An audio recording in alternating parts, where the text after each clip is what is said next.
Hi everyone, and thanks for joining this webinar, Managing IT, Digital and Cybersecurity, supported by the Growth Company and part of the Here for Business campaign. My name is Warren Dawkins and I'm a Digital Innovation Advisor at the GC Business Growth Hub. I'm delighted to be joined by our panel of experts, Paul Visidis, Technical Director at NCC Group, David Crack, Director at CDD Services, and Neil Jones, Head of Cyber and Innovation at the Greater Manchester Cyber Resilience Centre. Unfortunately, Ram Gupta, Managing Director at Nibble, is unable to attend this webinar. He sends his apologies, but do check out his website and his IT services that they provide. The webinar will last approximately 1 hour. And firstly, just for context, the purpose of the webinar is to discuss the impacts of COVID-19, specifically on remote working and the company's response to actions, practicalities, and logistics of and digital throughout the pandemic, whilst also considering software, hardware, and the additional cyber security challenges that have arisen. Don't worry, we've got a panel of experts that should be able to help, and will share their insights, practical advice, and best practice relating to IT management and cybersecurity, planning, resources, tools, expertise, and mitigations, both now and post-crisis. So as we're going through, please do send through any questions that you have, and we'll try our best to answer them within the hour that we've got. So worth mentioning some useful links at the outset. Guides to remote working can be found on GC Business Growth Hub website. It's also important to mention our Cyber Essentials offering through Centre of Assessment as part of the Growth Company, and also the Growth Hub coronavirus page, where there's lots of an array of different support available for you there. Right, so without further ado, it'd be great for the panel to introduce a bit about who you are, your role, and your organisation. So if you come to Paul, first of all, if you tell us a bit about yourself and your role, that'd be Thanks, great. Warren. Yeah, so I'm Paul Visidis. I'm Senior Advisor and Technical Director at NCC Group, which is headquartered in Manchester. We're a cybersecurity service provider, fairly sort of broad spectrum service provider.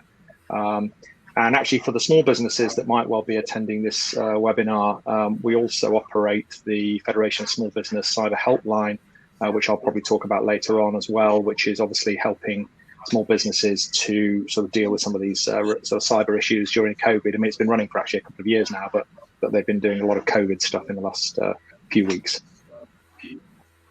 Great. And David, if you could tell us a bit about yourself and your role.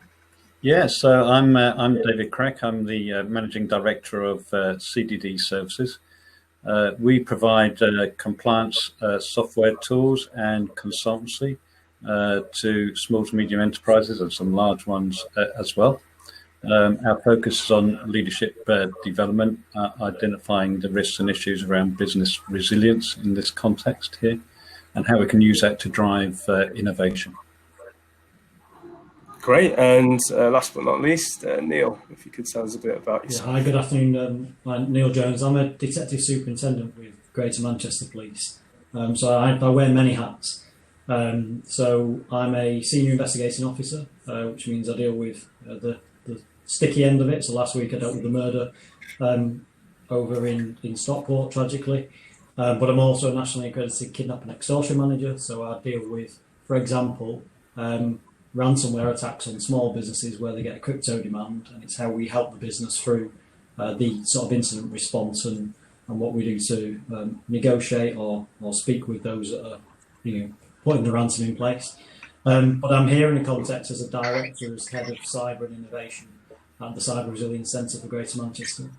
This is a not-for-profit joint venture between Greater Manchester Police with Greater Manchester Combined Authority, with support from the Home Office, the National Police Chiefs Council, and many others, including NCC Group, actually, who are one of our founding partners, and have been incredibly strong friends for us throughout our initial setup.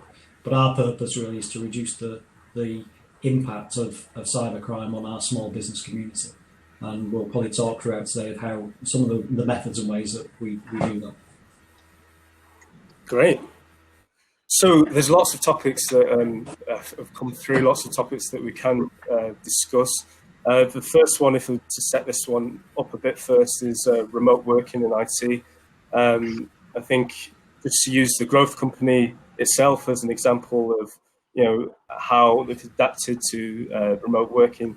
They've actually been investing heavily over the past couple of years on IT and the principles that staff can have flexibility to access anywhere, any place, and any time. And despite that, obviously, with the coronavirus pandemic, there's still challenges. I'm just going to mention a couple. If it's to say, for example, this laptop I'm working from now as an employee were to stop, hopefully it doesn't within the webinar, that wouldn't be good. But if it was, I can't just pop over to the office and drop it off like I might have done with IT previously. There's other considerations to think about, for example, cleanliness, the transportation of that device if it needs not just remote support, but if it needs physical support to fix the device. There's lots of different considerations, also software, hardware, new things like Zoom and Microsoft Teams, and staff training related to new software and hardware that has to come into the company post-COVID. What's the plan? And remote working is a big subject, but I'm sure the panel can tell us a bit more about their views on it. If I can go to you, Paul, for your view on remote working and any advice that you can give the audience. Yeah, I mean, so from a sort of cybersecurity perspective, I'm sure the others will speak about other matters, but I'll stick to my sort of area of expertise. And I'd say that, I mean, a lot of companies did a degree of remote working anyway, sometimes quite a large degree of it. So for them, it was more of a scaling problem than anything else. But for companies that weren't particularly used to remote working, they've had to sort of adopt these things quite quickly. And it's probably fair to say that in a lot of cases, they may well have been, they had to do it at speed. And that's not usually conducive to great security because there's not a lot of thought had to, been able to go into it. There's not a lot of preparation, etc. So for a lot of people, I know of some companies that I've worked with where they had to relax a lot of security settings to allow employees to be able to, to work at scale remotely and stuff. And now they're starting to think about how they sort of push the sort of the genie back into the bottle when it comes to retrospectively and retroactively sort of doing the security now. Now we know that we're in a medium to long term type of setup here, and that for a lot of companies, the remote working will become the norm, possibly the new normal. Everyone's beginning to realize that they do need longer term strategies. And so taking a little bit of time out at this point, or hopefully before this point, to actually really think about some of those and get some advice around some of those security issues, I think is essential. Your point about the hardware but breaking and things is something that we've encountered with a number of our clients as well, where the first few weeks it was fine. But then as normal, things do break in the normal course of events, and that's caused them all sorts of pain and suffering that they weren't really geared up for. As you rightly say, not really having the hardware engineers on hand to be able to fix things, or even sometimes the suppliers in place to be able to send replacements out, those kind of things. Hopefully that will all be resolving itself right now, but there are definitely some security thinking that needs to go on around the remote working aspect if that hasn't happened already. Yeah, that's great. And should we ask Neil your views on remote working and how it relates to the audience? Yeah, so I think as Paul said, it's inevitable that a lot of this has been done at speed through necessity, and it's now understanding what are those policies and procedures that are in place across your organisation, because it may be that for the first time through necessity you've allowed your staff to use their own devices. Rather than a device that's wholly owned and operated by the organisation. So, depending on the size of your business, you may not have the ability to have a fully managed device with a set of an IT company that's doing it as a managed service. So it's understanding what we term those sort of endpoints. So how many devices now connect into your business, your corporate, your family business network, whether that's directly or remotely, and how do they connect? So you've got mobile phones, you've got laptops, you'll have tablets, you'll have people on the home PCs. I'm using my home PC now because my Greater Manchester Police laptop, the firewall doesn't allow me to access the website that we're using. I can't use Zoom. I can't. I've only just been able to start to use Teams because our security policies and procedures are so robust that an awful lot is locked down. It's very, very incremental in our increases, but we absolutely get that businesses have done this at such pace, which is a testament to the amount of technological change many businesses have probably reaped some benefit from, even if it's just been able to stay at a kind of static level in terms of the turnover and keep surviving. But now, as Paul said, I think it's that foot on the ball moment to say, well, how are people accessing it? Are they using a VPN? Have they got firewalls configured? Do you need to consider additional hardware, or is it down to some of the policies that you write just around safe use? And certainly, even within policing, we've had to issue some guidance to our own staff who are now working from home remotely, using our own IT that we've installed in their houses.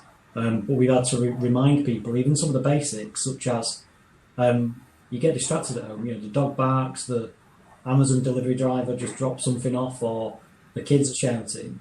And it's thinking about that device and does it automatically lock within a shorter time period when you walk away from it? And it's that sort of overall sort of protection of your information that is critical, really. That's great. And then David, what's your view? Well, I think the crisis has actually fast-tracked developments that were happening anyway around digitization.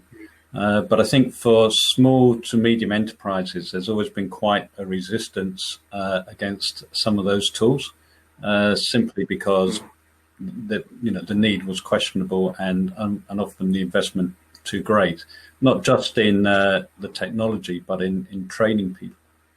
I think what the crisis has done is has forced us all to adapt, and you can see the way that tools like Zoom particularly has gone from nowhere to being everywhere. And I think that's raising a number of issues and fast-tracking an education of business leaders that we haven't expected previously. So there are upsides, of course, not least of which is the potential saving on office rent and such like. And from a business resilience point of view, if you have a mobile workforce, then you're more flexible and agile to adapt to things. So there's definitely an upside, but that comes new risk as well. So sorry, I thought you finished. Carry on. Yeah. Yeah. No. Well, my last point really on that is that for me the risk is not really the technology. I mean, the technology itself is the risk, but it's the person that's using the technology. So you've got a couple of issues there. You've got obviously attacks from outside, but what is the awareness and alertness of the staff who are operating the machines? Like if they get an email with a link sent in, that type of stuff. And then secondly, your bad actors that might be existing inside an organization. We don't know who else will be looking at the screen when you're in a home context. And it's those sort of issues are the things that we need to think about. Yeah, so I was just going to say, one of the points you just made there, which I think is really interesting, is that most companies are now effectively dependent on the resilience of home broadband networks. And so to some extent, because all their employees are essentially on a domestic broadband connection. And yet a lot of businesses, their business networks you would have had a slightly more resilient, slightly higher availability type of requirement for those networks. And so there are certain key staff, and we certainly experienced this as a business, there are certain key staff who live perhaps out in the middle of nowhere with a pretty flaky broadband connection. On a normal business day, non-COVID, they'd be able to potentially change locations in order to get a better connection if they were away from the office. They haven't got that option. They're stuck at home with a flaky broadband connection. If that's a key individual in your business that you're relying on to do certain critical tasks, then that flaky broadband connection could start to become an Achilles heel for your business in terms of its availability and its resilience. And we've certainly seen examples of that in our business, particularly within our finance function and some other areas where, people who chose perfectly reasonably to live out in the middle of nowhere because they wanted to have a rural location and are prepared to tolerate a 2 megabit broadband connection on an average day because they spend most of their time in the office, suddenly that's become a bottleneck and an issue for the business. And I think that's something that we tend to think of security in terms of hacking and those kind of confidentiality related issues, but actually those availability issues are just as fundamental for a lot of businesses.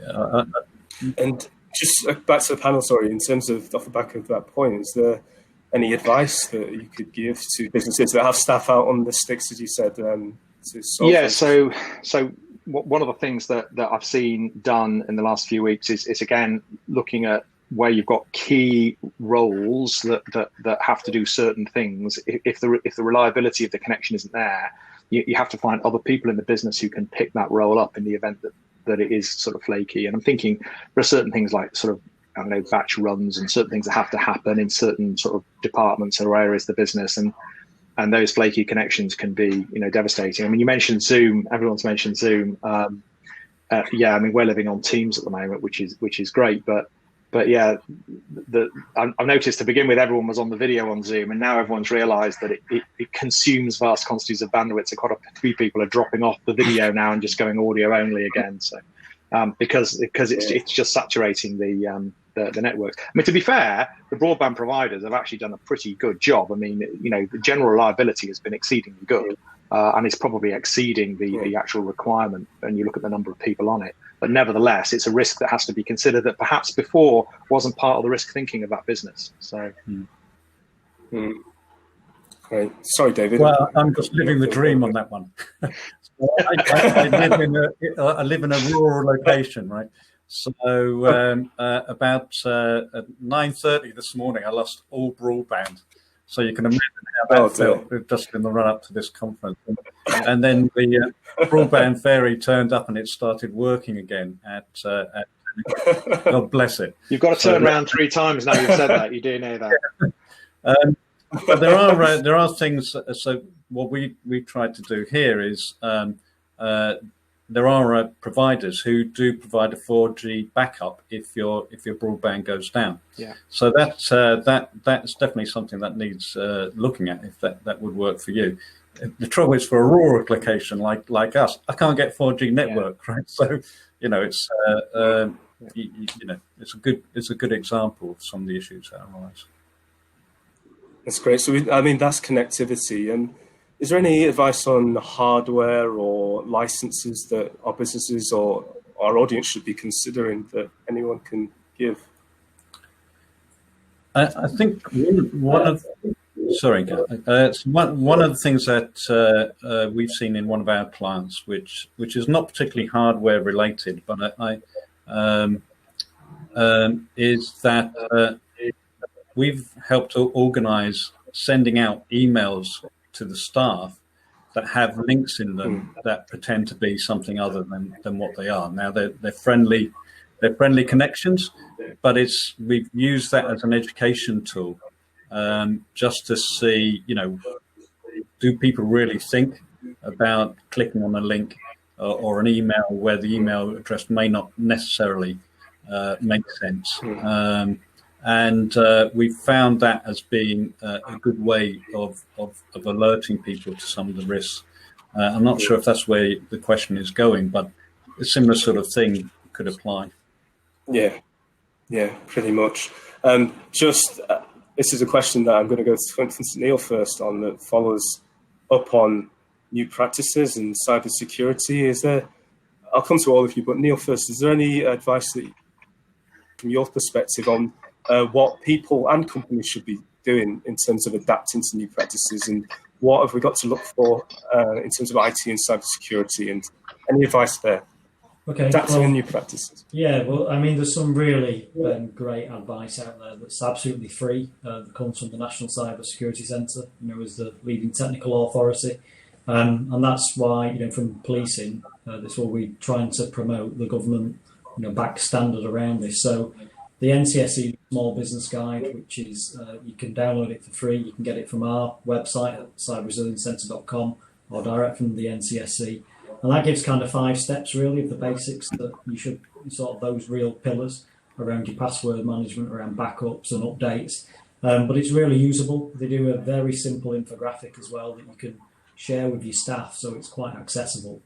And I think it's kind of the point that has been made around training and awareness. I think that idea of doing some phishing sort of awareness raising, you've got to start somewhere and see what the knowledge and awareness in your own organisation, your workforce is, so that you know where you need to tackle it and how you need to tackle it. Otherwise, you're in danger of just doing a bit of a sheep dip mentality and treating all of your staff as sort of ignorant to the threat, which might not be the case and could be quite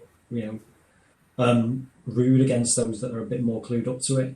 But what we see in policing, I'll give you the kind of nationally and regionally, is that actually business email compromise by far is the biggest threat that we see. And that's why the point around checking the awareness of your staff and do they stop, challenge, and then protect, and they're the kind of key messages of the sort of cyber aware and cyber protect campaigns that are being run. It's about taking just that foot on the ball moment again and not feeling the urgency that might be suggested in an email may not be quite true, and just stopping and thinking, is this accurate? Looking, do the staff understand how to read a domain name, and do they understand what what a top and a second level domain is? So when you get an email or a link that has a link within an email that suggests, like I've had a phishing email over the weekend, and it suggests to come from PayPal, but it doesn't. It's PayPal.client12345.com, and you think actually it's just something purporting to be. But do we have that awareness with our staff? But I think it's about 2/3 of all of the cybercrime that we see in the Northwest that gets reported through actually is that business email compromise. And this is where that extension into your staff's sort of broader digital footprint comes in as well. So we see a lot of use and abuse of our employees or your colleagues' social media presence and platforms because they have shared passwords that they might use on their social media or they might use on Netflix. And we've even seen now Disney Plus, I think we had our first breach of that a couple of weeks ago. But we've got people who work for us that are using the same password on those platforms that they are maybe on their work email. So it's good practice to kind of separate the two and just try and increase the resilience that you've got to that attack, because the attack will happen. It's just how you can mitigate against it by not using that same common password, both personally and professionally, and certainly in respect of your email and for all your other systems. And it just helps reduce that impact. But yeah, there's loads of great advice out there, and take David's point really around training being key. Yeah, training's key, and thanks for that. And there's lots of practical advice that you've mentioned there that we'll add some links towards the end of the session that people can follow. Is there any? That's a comprehensive answer. Is there any other advice you give? Go to Paul first in terms of. There's an education piece for staff. So one thing I would totally echo everything Neil's just said, and there is some great advice out there. I would also say one of the things that companies should definitely look at if they haven't adopted it already, and a lot of people have moved into things like the cloud much more as a result, things like Office 365 much more than they perhaps had done before as a result of COVID, which is a good thing. But all those kind of mature platforms support something called two-factor authentication, which essentially offers a second thing you have to sort of type in. If you're coming in from somewhere unusual or somewhere that you've not come in from before, you have to enter a second factor. It's usually an app on the phone that gives you a 6-digit number. Sometimes it's an SMS message that's not quite so secure, but that is an extraordinarily powerful beast when it comes to protecting your business against these business email compromises, which are absolutely rife at the moment. I mean, they're rife all the time.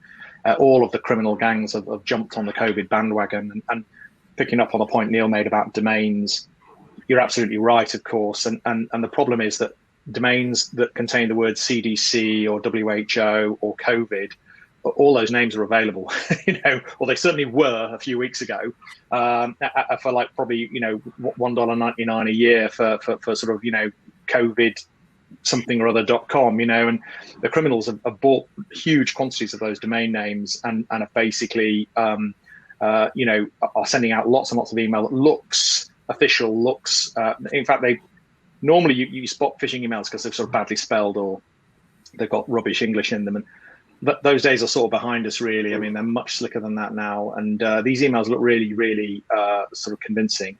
And if you do click on the link, it will ask you to log into what appears to be your normal sort of online account. And of course, they're just hoovering up your credentials. And the other thing that the two-factor protects against is that very scenario that Neil was talking about, which is the shared password scenario. So if you have got that shared password, the password alone isn't enough for the criminals to get into your business account, because they'd need that second factor, which is much harder for them. Nothing is impossible in this world. These things can be defeated, but 99.9% of criminals are just going to go for that low-hanging fruit. So you're actually going to deal with a huge proportion of the risk by adopting that one security feature, which is two-factor authentication, and adopt it, as I would urge, as widely as you can, especially, and actually this shouldn't be a thing that you just keep for COVID. This should be a thing that you adopt and keep forever, because once people have got it over that education of how to use it, which takes about 30 seconds, they're really comfortable with it and they're really happy with it. And a lot of big firms do this already, but it's really important that that is done, because it's, as I say, probably the single most, that plus a password manager, which is another great thing to have your employees use for all those accounts they have that doesn't support two-factor. So they can have really complex passwords and not worry about what they are, because the password manager copes with it for you. Those are all really useful features. And the NCSC advice is very solid on this. It encourages both of those very strongly. That's great. David, is there anything else? I mean, I'm a big fan of two-factor authentication, actually. So I can't endorse that more than Paul just did. And I just want to pick up on Neil's point, because he said something there that really resonates with me, and I think everyone in the audience really needs to pick up on. You're going to be attacked, right? It's a certainty you're going to be attacked, and it could happen internally as much as externally. So I think you just have to assume that that's going to happen, and I don't mean that as being a real fatalistic thing, but we've all had phone calls about, have you had a traffic accident, that sort of stuff, right? So, if you want inspiration for innovation, you can look to the criminal fraternity, and it's quite amazing some of the things, simple but effective tools to break through. So you do need to think that you're going to be attacked, and it's a question of how you're going to deal with it, right? And that's all about your risk analysis that you do in your business, which doesn't have to be too hard, but you just need to be aware of where your risks are and how you're going to deal with those. Yeah, so I guess being proactive is a key point with everything we do now. And just I am going to jump to something which we were going to talk about towards the end, but disaster recovery and policies in place. I mean, before COVID-19, some people may have dabbled in disaster recovery, but now I think it's definitely something that every company should have. I know it sounds dramatic, but it is dramatic what we're currently experiencing. I'd like to ask the panel if they have any advice on getting a plan in place. And you need a plan A, B, C, and D, I assume. But if we could go to Neil, first of all, have you got any advice that you could give to the audience? Yes, I think this is, again, it comes back to that training and awareness, but this is very much that board level responsibility. So actually, what are those business continuity and business resilience issues that at a board level your directors are tuned into? And you're right, disaster recovery. If I put my other hat on as an SIO, responding to a ransomware attack with a crypto demand, you go, well, with the cops, I can send my cyber team in, and as great and good as they are, or whether that's just our local team or regional, or even with the National Cybercrime Unit who we work with through the NCA, we are not magicians, and we cannot magic your data back if it's encrypted, and the encryption is sophisticated. Without a decryption key, we can't get it back for you. So our advice will be you don't pay the ransom, but you want to get back online and back in business as quick as possible. So it's about what is your backup regime. And we had a job just last week, actually, in the Northwest region, where a firm was attacked. I'm just trying to find the numbers on it. And I think the potential impact was in the region of about £350,000 on their business. But fortunately, they had a really Wow. good, robust cloud backup regime. So when they got that ransomware, and we said don't pay, they didn't pay, and they backed up, and they lost like 24 hours worth of data. So it was more than serviceable. But it is thinking about, it's actually what's the impact on the business. What's it? Often it's not just the, oh crikey, we've got a ransomware demand and they want $5,000. $5,000 for many of the companies. You go, well, it'll be a business decision. You go pay it. But I can give you, I can talk from a position of experience of a Greater Manchester-based business in the kind of, should we say, design and architecture type space.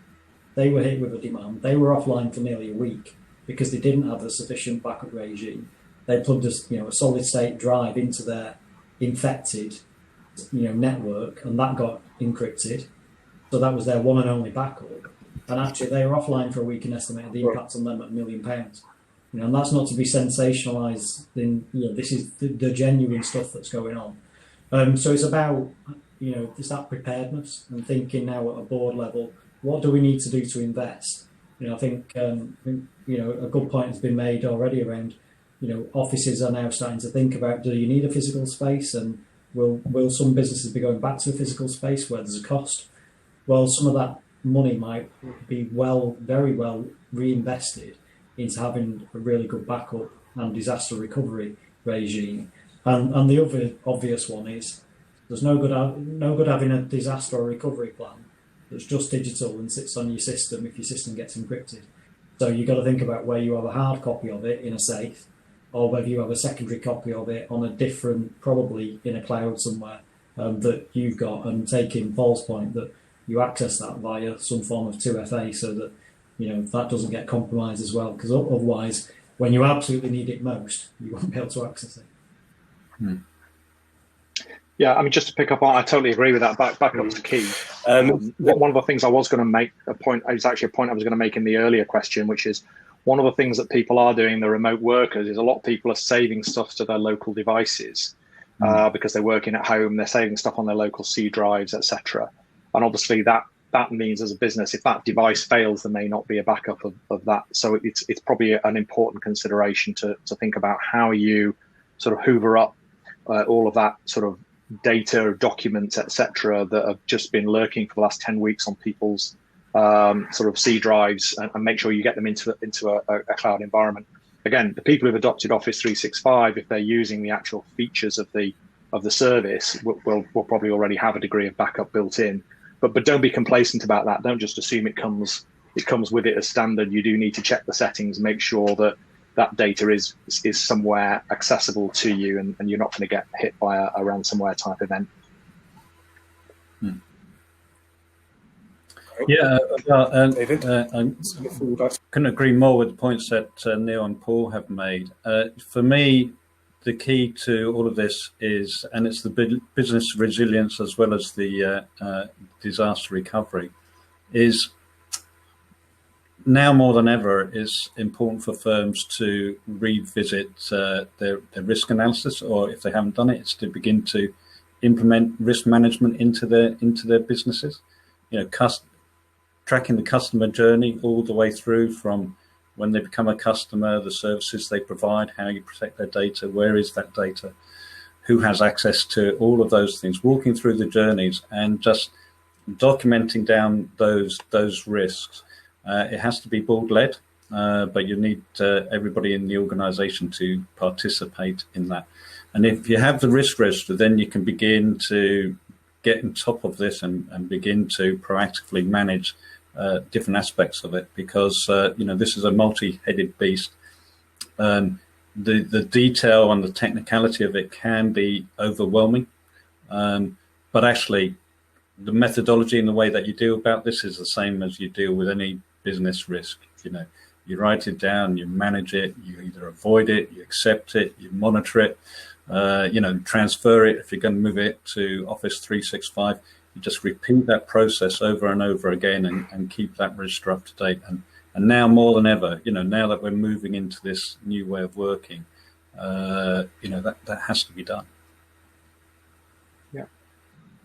Yeah, and we started this topic talking about disaster recovery, but I guess what you've spoken about there is business continuity, and it's more of a positive set of words, I suppose, than disaster recovery, and that's where we need to be. We need to be proactive.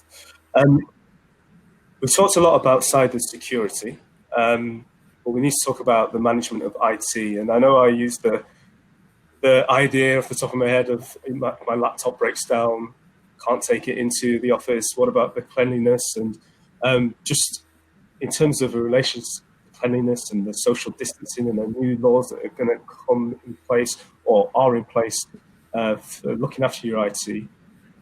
Just to use an example that I've worked with a company of the growth hub called Tech Disinfect. We do precisely that.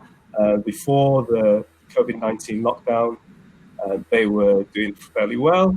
Lockdown meant that offices and contact centres that they previously cleaned suddenly shut down, but worked with a growth hub, and we've got different departments such as our smart account management team and digital innovation. And now they're in a position where businesses are keen to be clean, if we could say that. And I think that is an issue that needs people need advice on. So not just cybersecurity, but how do we manage our equipment in post-COVID-19 and current COVID-19 situation?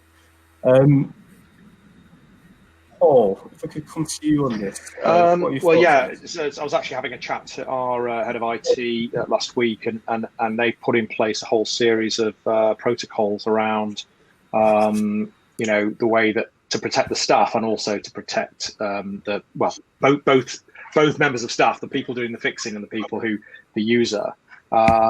So there's all sorts of things about bagging it up in a certain way, such that then couriering it into the right location, and then giving it a clean before it's accessed, and things like wearing of gloves and masks, and all of those protocols that we would probably never really have considered before are all now part and parcel of our standard IT kind of support setup for particularly where hardware is sent back in.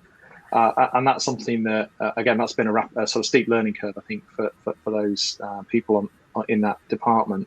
And I'm sure that's true for a lot of, I think it's probably worth checking with your service. If you use a service provider for this, and I know a lot of small companies do use a third party to do this, it's probably worth asking those questions about what protocols are they using to make sure that that any kit that is, both sent in and of course sent out is cleaned, before it's sent out, and is also cleaned on the way in, so that can all be dealt with properly. So yeah, it's a significant new way of working that I think a lot of people haven't had experience of before.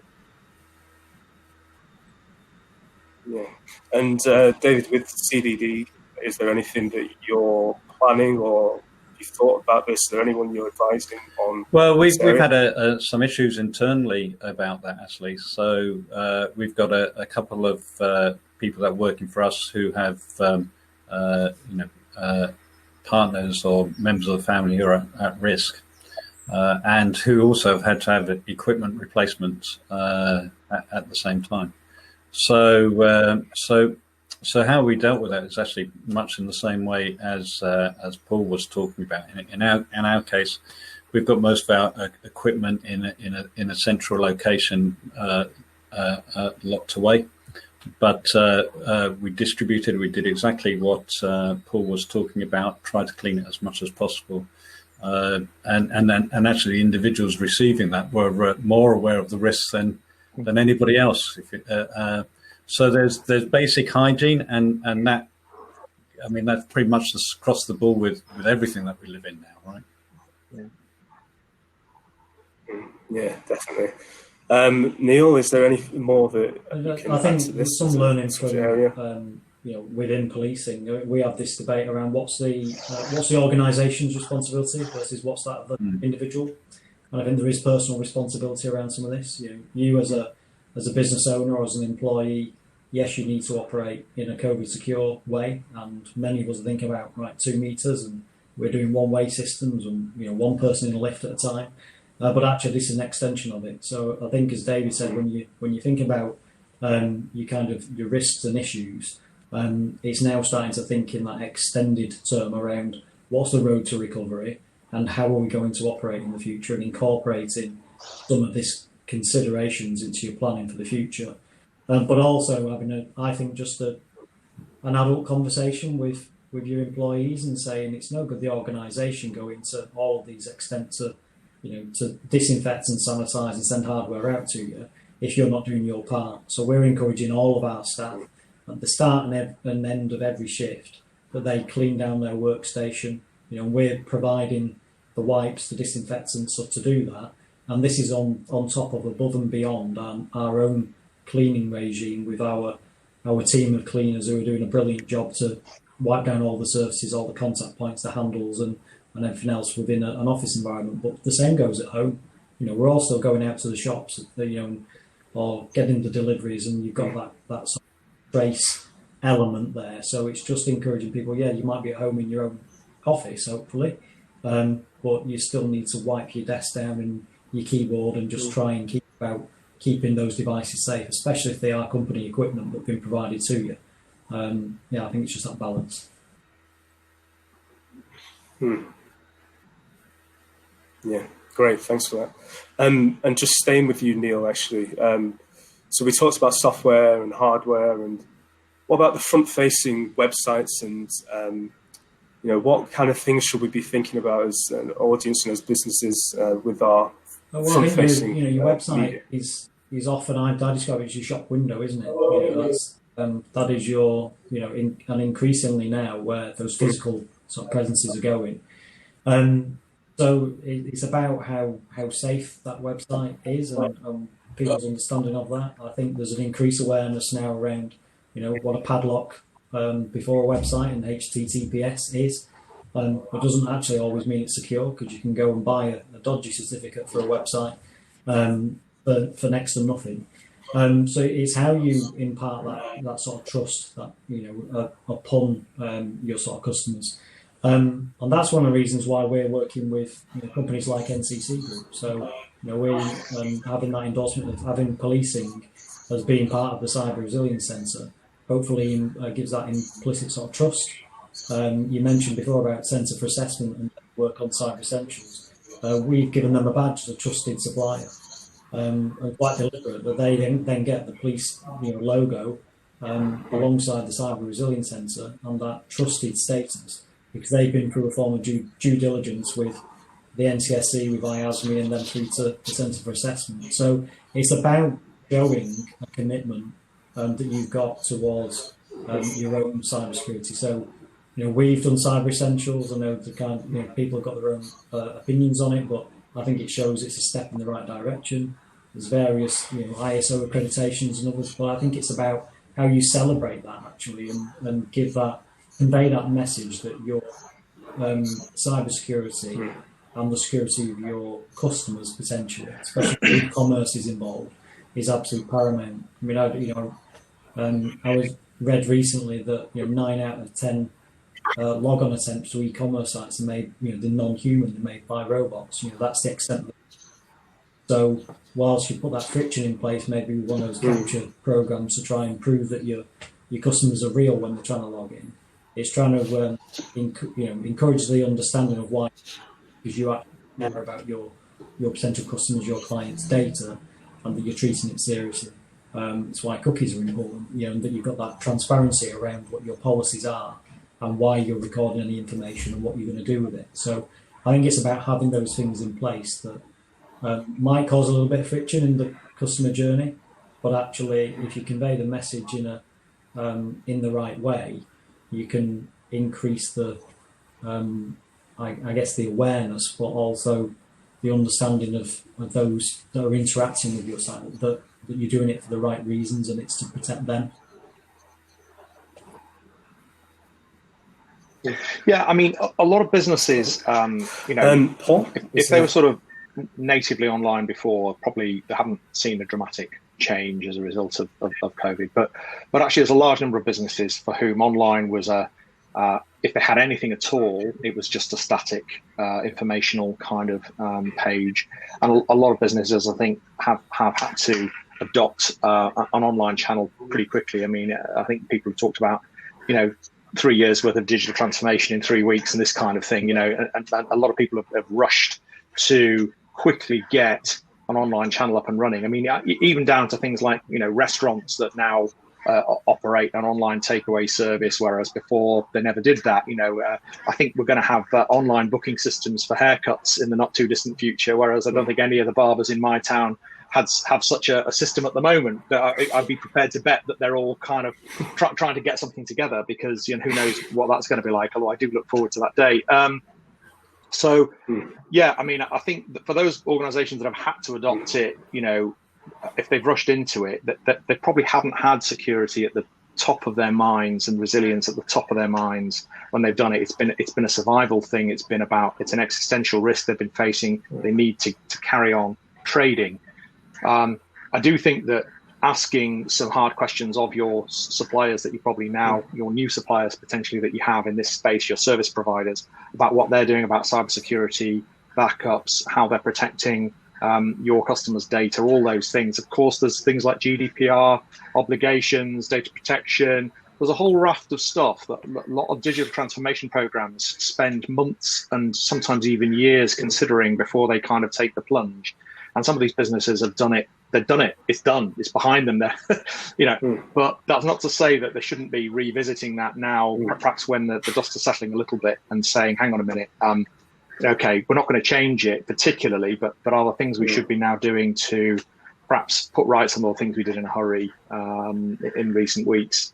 And a lot of the time people have used third parties to do this. I mean, I think, some of those online shopping experiences through these sort of templatized services, won't name any names, but some of those seem to have become very popular, almost like an e-commerce in a box kind of idea.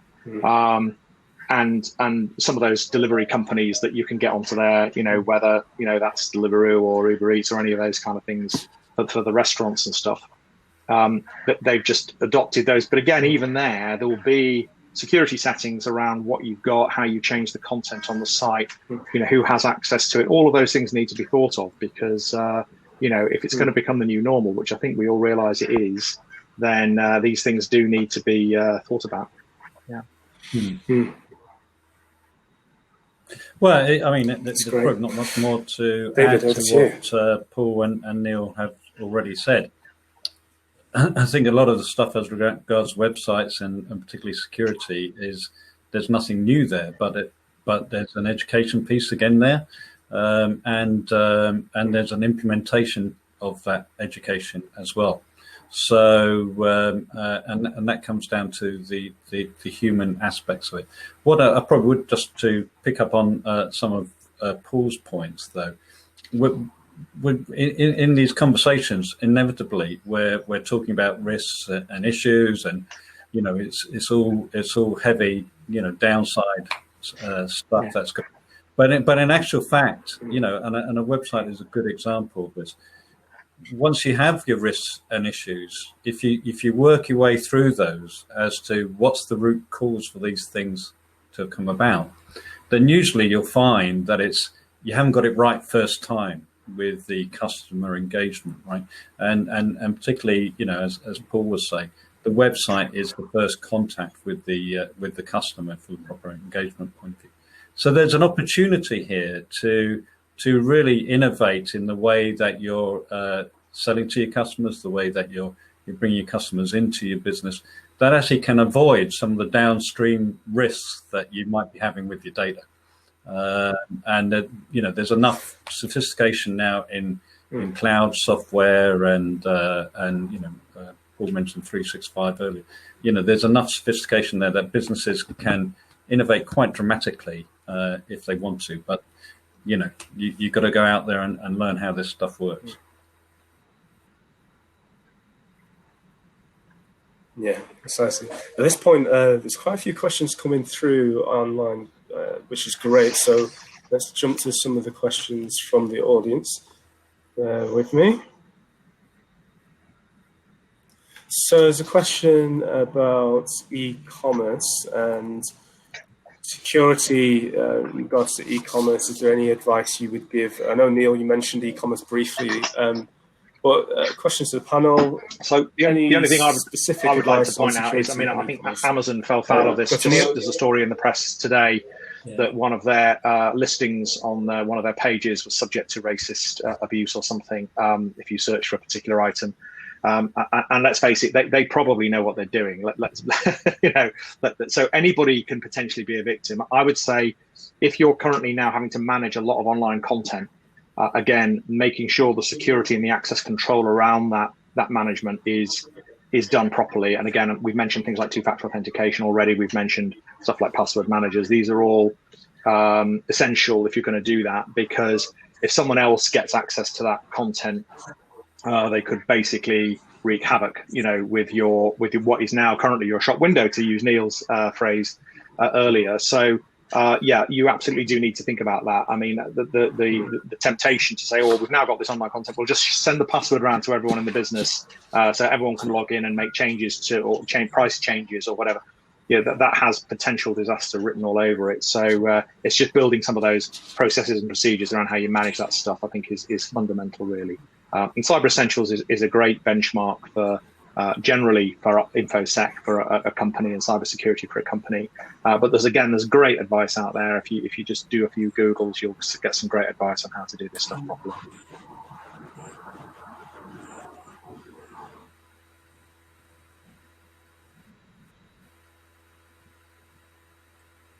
Anything else, guys? And e-commerce, Neil, is there anything you'd like to add to that? Or? I was just going to say, just bear in mind that it is 24/7, so you've got to. Is there anything you'd like to add to that, guys? Out of hours contact. So I'm sure Amazon had a flurry of calls with some very concerned people. But even if you're the smallest business, you got to think that you might have a customer on your site at 3 a.m.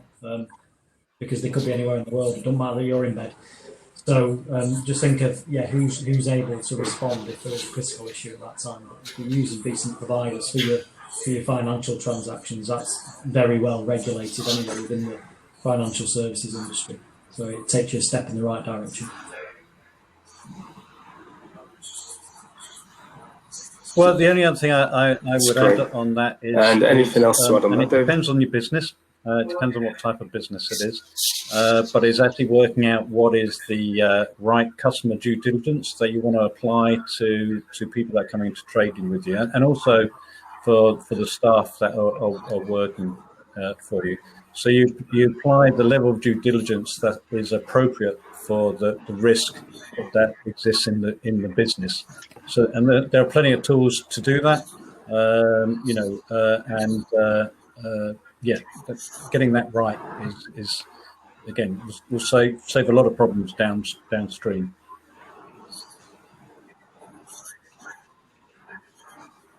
Great.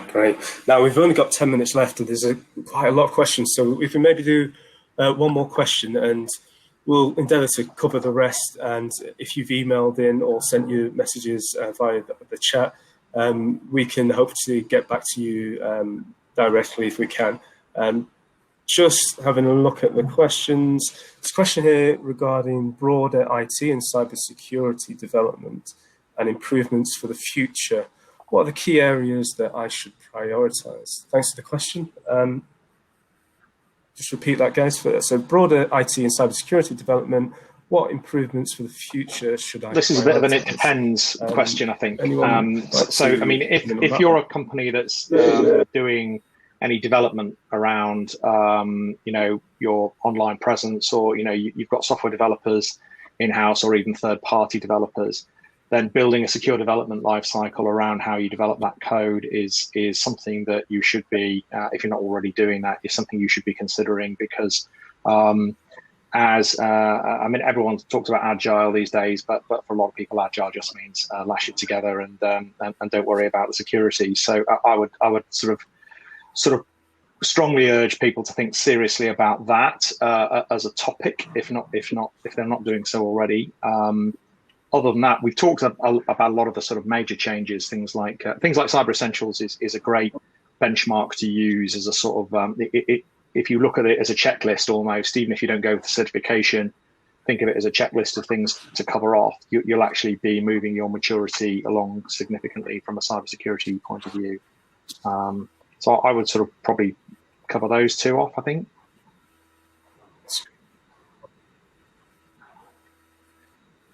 Well, the only Is there thing anything I else would to add from is that Callum? I wouldn't Neil, look at the David? technology. I'd look at your business, and if I sound a bit boring, I'm sorry about this. Is the risk analysis again, right? Because technology doesn't commit crime; people commit crime, right? So really, what the technology is doing most of the time is letting old crime work in a new technology setting, right? There's very few new crimes, right? It's just that the criminals become digitized as much as our businesses are. So if you look at what it is that your business is vulnerable to, because it's down to the relevant nature of the risk that you're exposed to, then that will help you direct to what is the right controls you need to have in place for you.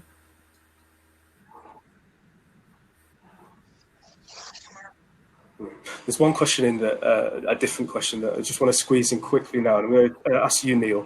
The question is, what if I've been a victim of cybercrime? Yeah, great question.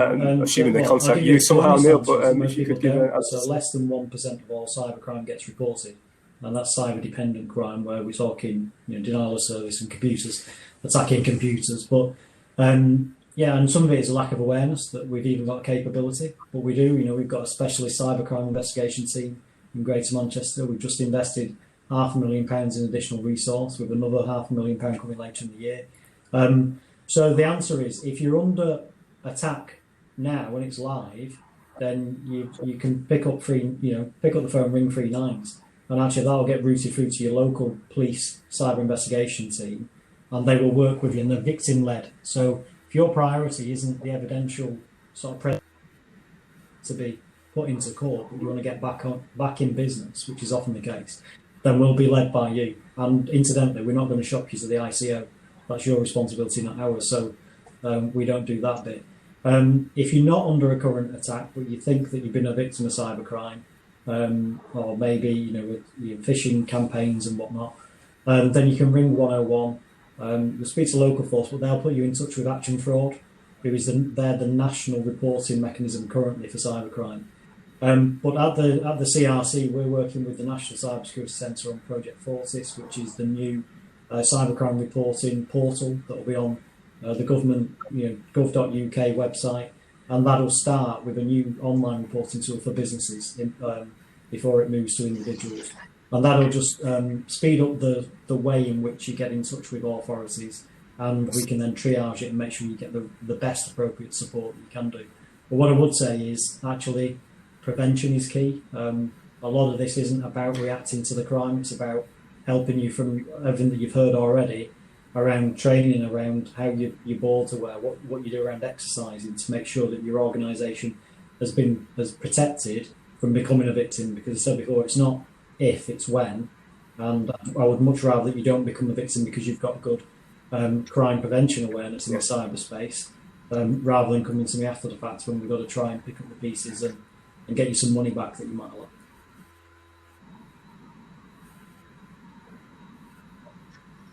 Great, thank you. Just conscious of time, it'd be great to just ask you guys to just, in a sentence or a few words. So what I would add is, if you are a member of the Federation of Small Business, you can call if you've been hacked.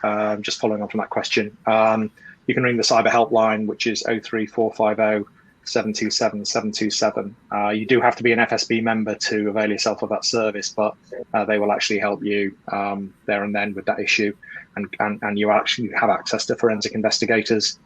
If you need them, it's all part of an insurance policy that you get as part of an FSB membership. So if you haven't thought about joining the FSB, that might be an opportunity to do so. Not that I don't get any commission for saying that. I'm just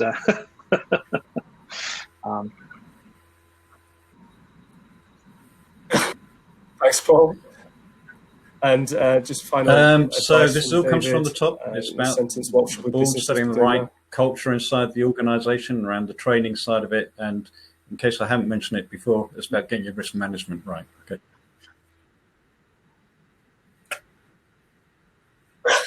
Thanks. And Neil, I know you've given lots of advice. We're running out of time, unfortunately. We'll put advice at the end on the slides, lots of links. Please go to the Growth Hub website, where there's lots of different advice, support that's here for you. And here for business. So thanks, everyone. Conference is coming to an end. You can see on the screen now some links that you should go to. And thanks to our panel as well. Yeah, thanks for the brilliant questions that come through from the audience. Thank you all.